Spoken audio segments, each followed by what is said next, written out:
Artyom. Artyom. Wake up, dear.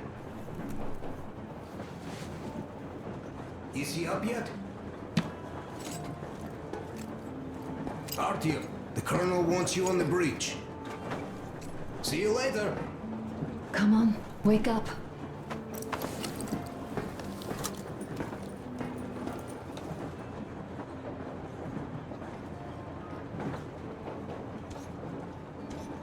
You did a great job there. We're not home anymore, so we'd all better act like you did. Smoothly. It's not like there's many of us humans left now. So I hope someday we will be able to trust others just because. Because they are people too. Am I bothering you? Sorry, I'm in a philosophical mood today. Stay here for a bit, Artyom.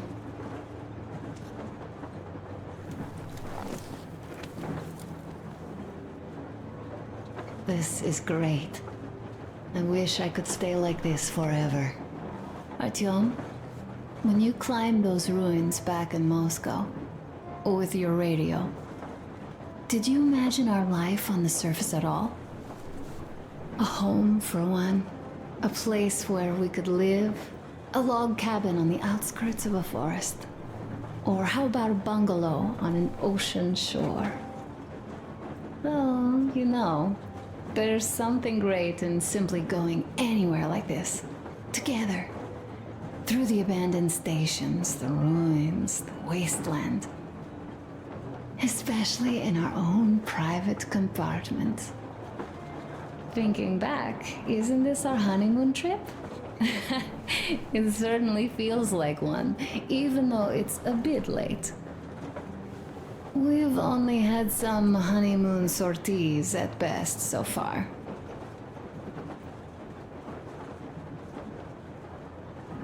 You know, I had a talk with Katya.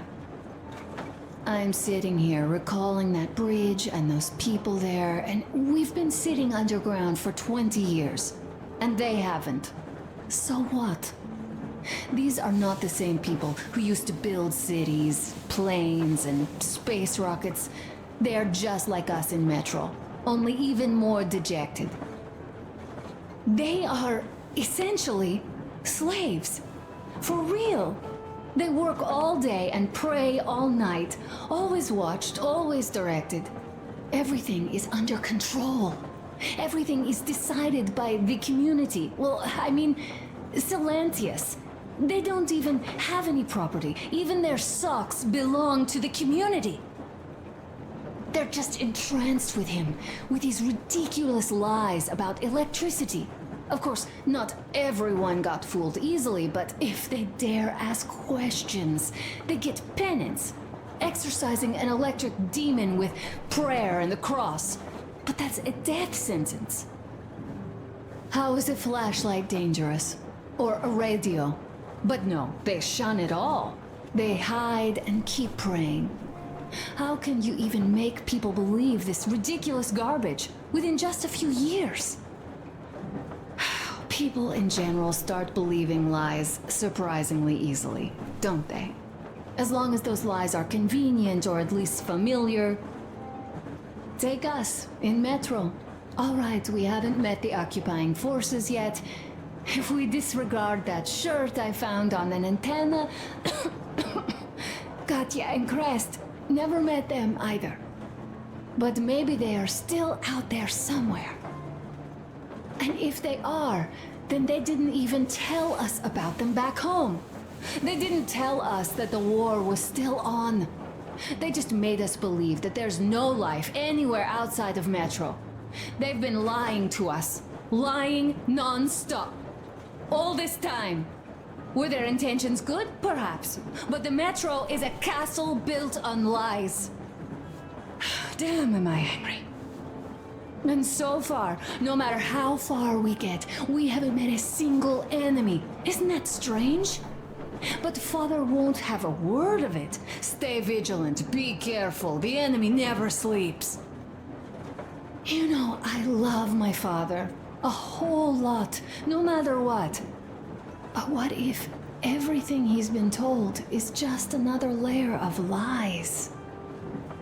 I hope we'll find out how deep this rabbit hole is once we get to Yamantau. Well, what do you know? I do feel better now after telling you. Thanks for hearing me out, Artyom. Let's just sit here a little.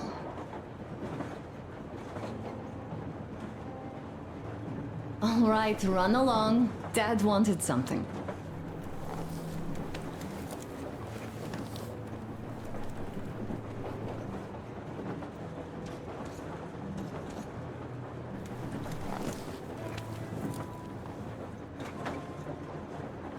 It's like living in a fairy tale. A prince has rescued his princess from a monster-infested dungeon and is taking her to his magic kingdom where they are going to live happily ever after. Do you think we're going to find that kingdom in the end? Though, if it's with you, I'll be fine anywhere. Live happily ever after is the most important part as far as I'm concerned.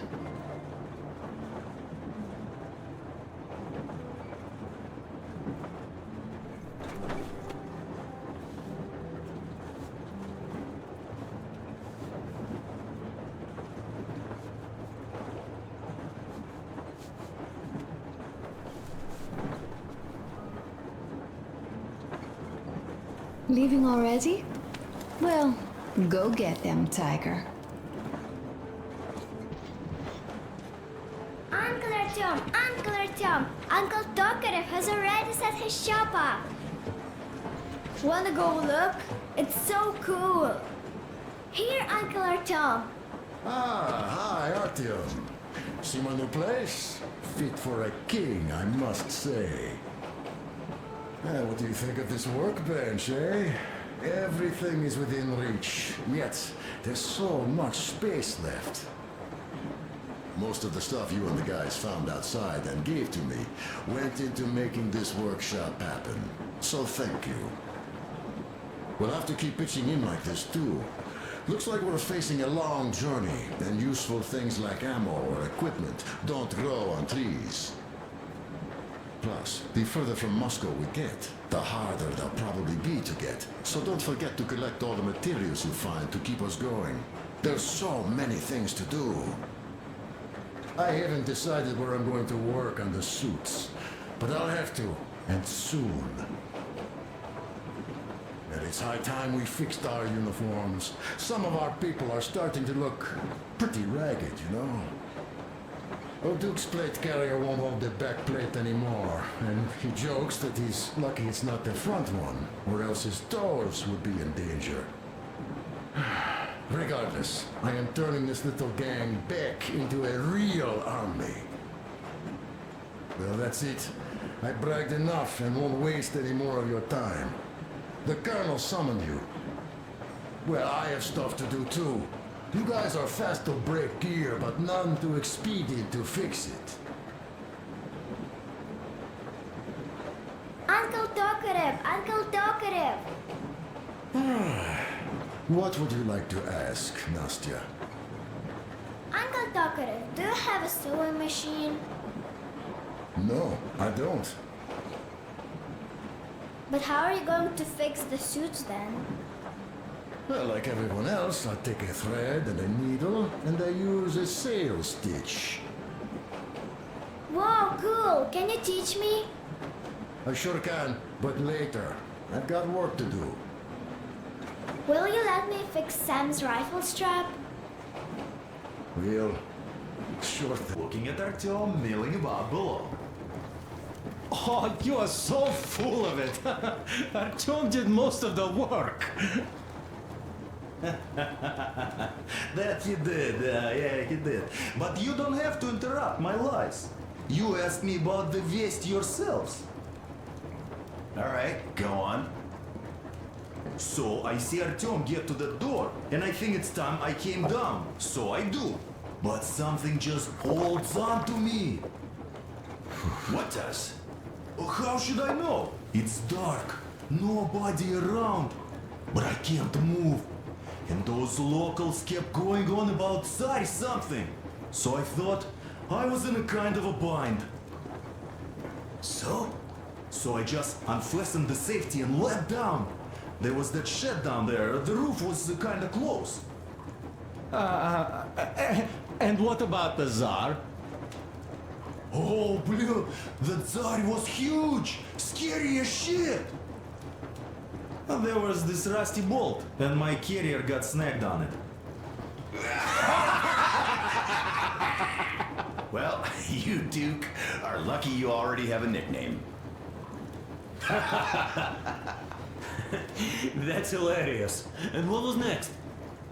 Oh, next. Next we jumped that old preacher of theirs. Well, Artyom did most of it.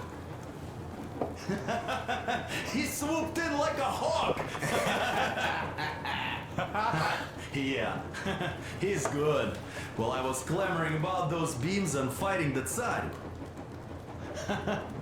Oh, I'm killing myself. Well, he basically solved the whole problem. True that. Good job, Artyom. Yeah, you both did well. Crest also.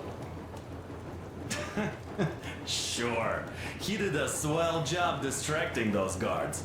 I almost wet my pants with laughter when they started hauling that timber. He's an artist. Yeah, he's a great guy. You all came out on top of the game. And that calls for what? A drink. You nailed it. You truly are one of us now, Sam. Will you be joining us? Nah, not now. I'll have some at dinner. Well, you'll have to catch up then. Sure thing. Anyways, we will just have a little as a warm-up now.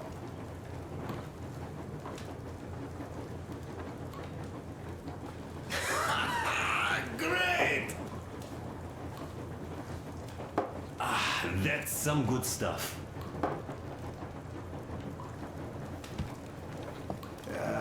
Hey guys, there's something I've been thinking about.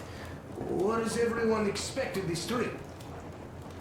Personally, I want to come back and tell Sveta of my adventures, so that she'd look at me with her huge gray eyes without blinking and keep saying, "You're such a hero, darling." So you're expecting heroics and scars. That works. And why did you come? Well, my heart is aching for true romance. But in the metro, all women want a solid relationship, a reliable husband, a real provider. Enough of that smug smile. It's unbearable. Not that I've had much better luck here so far. As soon as Katya came aboard, Stepan started cooing around her like a peacock. You should be happy. Katya is a tough girl. You'd be under her thumb in no time. That is unlikely. I'm not the kind of man to upstage his friend in a contest for a lady.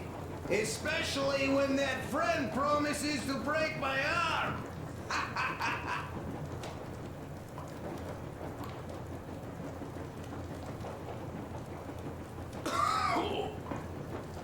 I'll catch my stroke of luck soon enough. There in Yamantau, women from all over the country have already gathered, waiting for yours truly. How about you, Demir? What made you go? Well, at first I just went along with you guys, the colonel. But even then I thought, this is my chance to make my dream come true. A chance to see Kazakhstan, my people. But first, we must come back to Moscow, because it isn't fair. People must know that they've put up with enough. They are free. They can live outside now. What do you think about that, idiot? I'm with you, Demir. Yet, freedom is not so simple. There was this freedom fighter, Che Guevara. He died under 40. Comrade Mao, whose book you've been perusing on the other hand, was a strict ruler but lived a long life. Well, we should have expected that from you. Weird thing, though, is that you are called idiot. I know. It's by his own choice. Because he's so fond of Chekhov. Chekhov too, of course. But it's Dostoevsky for the most part, Sam, my friend. Sure, I read the book too. It's just that I mix them up a lot. Chekhov wrote about that son of Austerlitz, a wounded officer. Powerful imagery. You are just killing me. How about you, Uncle Sam? Got dreams? You know, I just want to ride my board again. Spark a joint up on a beach. Catch that wave. Deep inside, under a grizzled metro dweller, there's still a relaxed Californian inside me. Ah, get out of here. So you know, before Dad talked me into joining the Corps, I used to wear my hair long. He told me they'd make a decent citizen out of the total disappointment that I was, and sent me to college once I was discharged. I joined, and they sent me to the Middle East. Wow, so do you hope your guys would pick you up? I don't see them around. Yeah, I don't hold my breath for my guys. Once this mission's over, I'll submit my discharge papers. I'll reach the ocean, and there, find a ship maybe? Oh yeah, just imagine it. You arrive on that ship and they go like, "Ah, the Russians are coming!" You are one of us now. You don't really need to go anywhere.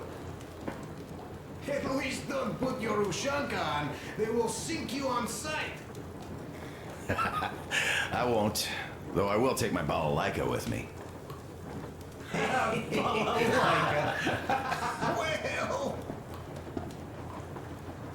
who has any expectations for our reception at Yamantau? Well, your expectations, Alyosha, are quite obvious, huh? Scantily clad junior officer ladies unrolling the red carpet. Yeah, I'm a simple guy. How about you guys? Well, I hope they will answer a few questions. For example, if there is not a single American within hundreds of miles from Moscow, save for our friend Samuel here, why stay underground? I'd put it a bit differently.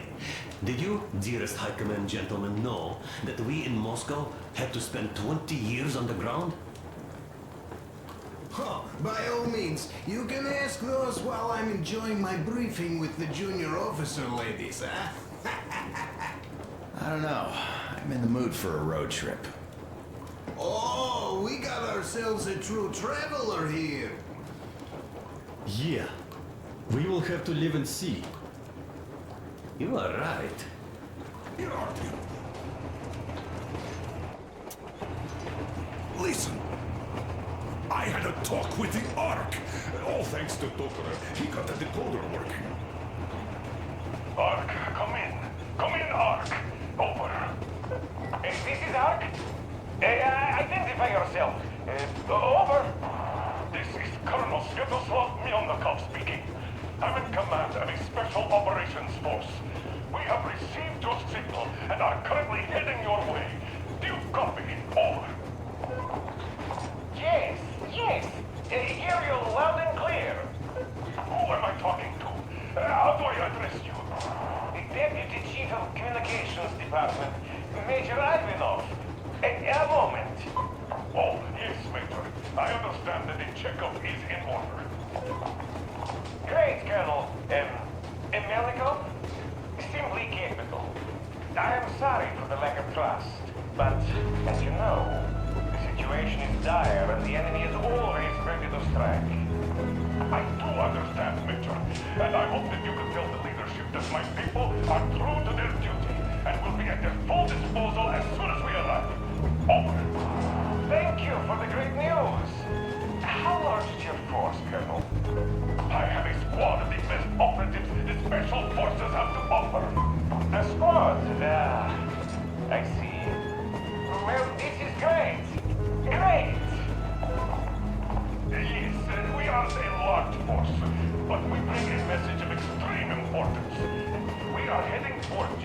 Sector K6 Alpha.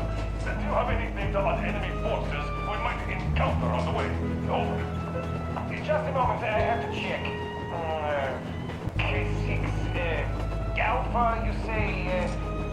As far as I can see, there have been no enemy encounters reported in the area, Colonel. I regret. I must end our conversation here, but know that we are waiting for your arrival. I am making my report immediately, and I am sure the Minister of Defense will be eager to see you. This is a great honor. Thank you.